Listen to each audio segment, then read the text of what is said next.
দেশের গণ্ডি ছাড়িয়ে এবার মালদার আম পাড়ি দিচ্ছে জাপান, কোরিয়ার মতো একাধিক দেশে। স্বাদে গন্ধে অতুলনীয় জিআই তকমা পাওয়া মালদার 3 প্রজাতির আম লক্ষণভোগ, হিমসাগর এবং ফজলি পাড়ি দিবে বিদেশের মাটিতে। এবছর 500 থেকে 1000 টন আম জাপান, কোরিয়ার মতো দেশে রপ্তানি করার লক্ষ্যমাত্রা নেওয়া হয়েছে। তবে মালদায় ভিএসটি মেশিন না থাকায় কিছুটা হলেও সমস্যার মধ্যে পড়তে হচ্ছে রাজ্য সরকার এবং কেন্দ্রীয় সংস্থা এপেডাকে। কেন্দ্রীয় ওই সংস্থার দাবি, এই কারণে জাপান এবং কোরিয়ার মতো দেশে রপ্তানি করার আগে মালদার আম উত্তরপ্রদেশে পাঠানো হবে। সেখানে ভিএসটি মেশিনের মাধ্যমে আমের গুণগত মান সঠিক হলেই উড়ান পরিষেবা বা কন্টেনার করে জাপান বা কোরিয়ার মতো দেশে পাড়ি দিবে মালদার এই আম।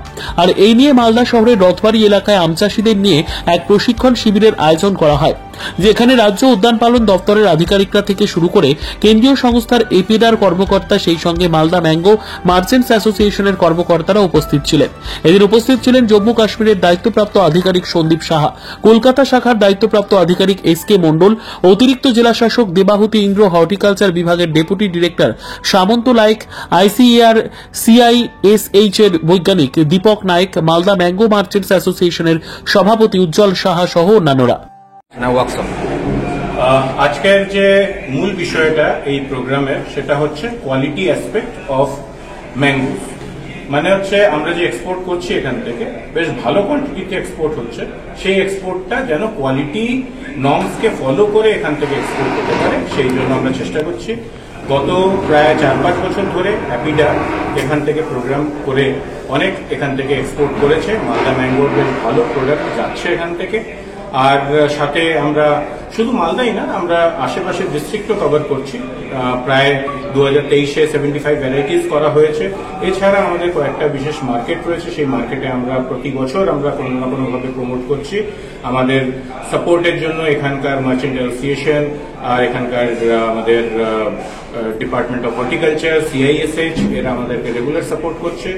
আর মালদা অ্যাডমিনিস্ট্রেশন থেকেও আমরা সাপোর্ট পেয়েছি 2023-24-এ।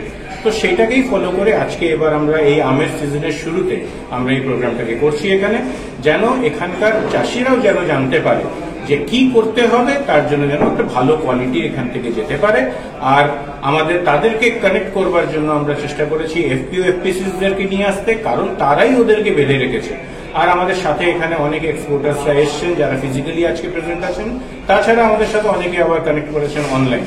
তো এরাও আজকে আমাদেরকে কিছু ইনপুটস দেবেন বা আমাদের এফপিও এফপিসিসদেরকে কিছু শেখাবেন, জানাবেন যে আজকে কি করতে হবে যেন ইন্টারন্যাশনাল মার্কেটে আমরা যেন আরো ভালো নাম পাই, আরো বেশি ভালো দাম পাই। মাল তো সবাই বিক্রি করে, আমরা যেটা দেখি যে লোকে দোকান লাগিয়েও বিক্রি করছে, কিন্তু যখন আমরা এক্সপোর্টের কথা বলি তখন আমাদের প্রায় 15 থেকে 20% একটা প্রিমিয়াম ভ্যারাইটি, আমরা প্রিমিয়াম রেট আমরা পাই ইন্টারন্যাশনাল মার্কেটে।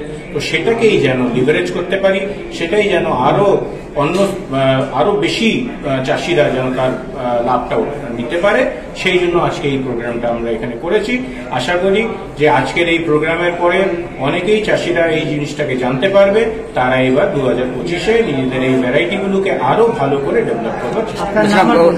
বলছিলাম গত বছর কত আম রপ্তানি করা হয়েছিল এবং এবছর কত লক্ষ্যমাত্রা নিয়ে হয়েছে? দেখুন, আমাদের গত বছরে এখান থেকে আম যে এক্সপোর্ট হয়েছে মোটামুটি 10,000 থেকে 12,000 মেট্রিক টনের মতন এক্সপোর্ট হয়েছে। এবছর আমাদের চেষ্টা রয়েছে সেটা যেন ডবল করা যেতে পারে। আর কারণ হচ্ছে আমাদের এখান থেকে কয়েকটা মার্কেটে এক্সপোর্ট হয় না এখনো, সেটা আমরা শুরু করছি। সেটা যেমন হচ্ছে জাপানের জন্য বিএসটি ট্রিটমেন্ট, বা আমেরিকা বা অস্ট্রেলিয়া যেখানকার জন্য ইরেডিয়েশন। তো এবার আমরা চেষ্টা করব সেই আমকে যেন এই কান্ট্রিগুলোতে পাঠানো যেতে পারে, যেন আরো বেশি এক্সপোর্ট হবে। গতবার আমাদের ইউরোপ, আমাদের মেইন মার্কেট হচ্ছে ইউরোপ আর গালফ। তো গালফে আমাদের সবার থেকে বেশি কোয়ান্টিটি যায়, কিন্তু ইউরোপের আমাদের বেশ ভালো আমরা তার দাম পাই ইউরোপে। আর আমাদের ইউএসএ, কিন্তু ইউএসএ তে ইরেডিয়েশন ট্রিটমেন্ট চাই, সেই জন্য ওখানে আম পাঠানো যেতে পারে না। এবার আমরা চেষ্টা করব বাই সি, সেখানকার জন্য আমরা যেন আম পাঠাতে পারি কন্টেনারে।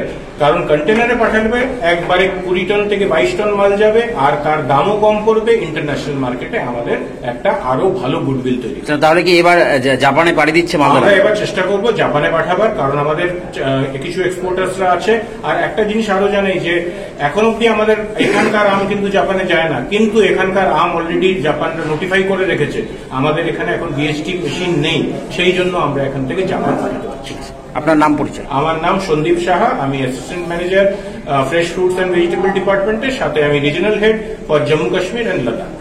আজকে কেন্দ্রীয় সরকারের ক্যানালাইজিং এজেন্সি অ্যাপেডার উদ্যোগে এবং আমাদের পশ্চিমবঙ্গ সরকারের পক্ষ থেকে আমাদের মালদার ডিএম সাহেবের সহযোগিতায়, হর্টিকালচার ডিপার্টমেন্টের সহযোগিতায় আমাদের মালদার আম, মালদা সহ মুর্শিদাবাদ, নদিয়া এবং আমাদের পশ্চিমবঙ্গের আম বিদেশে কি করে রপ্তানি করা যাবে সে নিয়ে আজকে ওয়ার্কশপ করা হয়েছে। অ্যাপেডা এই উদ্যোগ গ্রহণ করেছে, জেলা প্রশাসন সর্বতভাবে সহায়তা করেছে। আমরা Malda merchant chamber of commerce and industry এবং মালদা ম্যাঙ্গো মার্চেন্ট অ্যাসোসিয়েশনের পক্ষ থেকে সর্বতভাবে সহায়তা করছি। আমাদের লক্ষ্য মালদার উৎপাদিত আম, যে জিআই ট্যাগ 3টে আম আছে, এই আমগুলো কি করে বিদেশে এক্সপোর্ট করা যায় তার একটা উদ্যোগ গ্রহণ করা হয়েছে। অ্যাপেডা সর্বতভাবে সহায়তা করছে এবং হর্টিকালচার ডিপার্টমেন্ট আমাদের আমগুলো উৎপন্ন করার জন্য আমাদের কৃষকদেরকে তারা মতদান দিচ্ছে। আমরা যৌথভাবে ফেডারেল স্ট্রাকচারের মাধ্যমে আমরা কেন্দ্রীয় সরকার এবং রাজ্য সরকারের সহযোগিতা নিয়ে আমরা আমগুলো বিদেশে এক্সপোর্ট করতে চাই। অ্যাপেডা আমাদের বিভিন্নভাবে সহায়তা করে, যেমন আমাদের ফেড সাবসিডি, আমাদের প্যাকিং ম্যাটেরিয়ালের সাবসিডি দিয়ে থাকে, ঠিক সেইভাবে অন্যান্য সুযোগ সুবিধা আমাদেরকে কৃষকদেরকে, আম চাষিদেরকে পশ্চিমবঙ্গ সরকারের পক্ষ থেকে দেওয়া হচ্ছে। আমাদের লক্ষ্য এবার বিদেশে আম এক্সপোর্ট করার জন্য। ইতিমধ্যে কয়েকটা কান্ট্রি থেকে নতুন নতুন ভাবে অর্ডার আসতে শুরু করেছে, যেমন আমার কাছেও ইটালি থেকেও অনেক অর্ডার ইতিমধ্যে এসছে। আমাদের অনেক এক্সপোর্টার বন্ধুরা আছে, তাদের সহায়তা নিয়ে আমাদের জেলার এপিও, আমাদের আম চাষি, আম ব্যবসায়ী সর্বমিলিতভাবে আমরা বিদেশে এক্সপোর্ট করতে পারলে আমাদের বৈদেশিক মুদ্রা অর্জন হবে এবং আমরা অর্থনৈতিকভাবে স্বাবলম্বী হতে পারবো। এবার মূলত কোন কোন দেশে আমাদের ইতিমধ্যে আমাদের অ্যাপেডার যে আমাদের মিস্টার সাহা আমাদেরকে জানালেন যে ইতিমধ্যে জাপান এবং জার্মান, বেলজিয়াম, ইটালি, বিভিন্ন কান্ট্রি থেকে আমাদের নতুন নতুন অর্ডার এসছে। সেই অর্ডারগুলো এক্সিকিউট করার জন্য আমাদের কি কি সমস্যাগুলো আছে, যেমন ফাইটোস্যানিটারি সার্টিফিকেট লাগবে, প্ল্যান্ট কোয়ারেন্টাইন সার্টিফিকেট লাগবে এক্সপোর্টারদেরকে, সেই সার্টিফিকেটগুলো আমরা কি করে পেতে পারি, সেই সমস্যাগুলো কি করে দূর করতে পারি, আমাদের বাগান থেকে মাল আম পাড়ার পরে এই সার্টিফিকেটগুলো কি করে ইস্যু করা যায় এবং সরাসরি মালদা থেকে আমগুলো কন্টেনারে চলে যাবে, কন্টেনার থেকে বিদেশে রপ্তানি হবে, সেই সার্টিফিকেশনগুলো কেন্দ্রীয় সরকারের যে এজেন্সিগুলো আছে তাদের থেকে আমরা কি করে পেতে পারি সেগুলো নিয়ে আজকে ওয়ে আউট, আজকে একটা রেজুলেশন হবে বলে আমরা মনে করছি।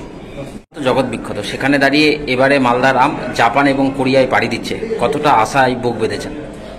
মালদার আম আমাদের সুবিখ্যাত হয়েছে এবং কি মালদা জেলায় আমাদের 3টি আমের উপরে জিআই ট্যাগ পেয়েছে, যেটা বিদেশের জন্য খুবই প্রয়োজন ছিল, সেটা আমরা পেয়ে গেছি।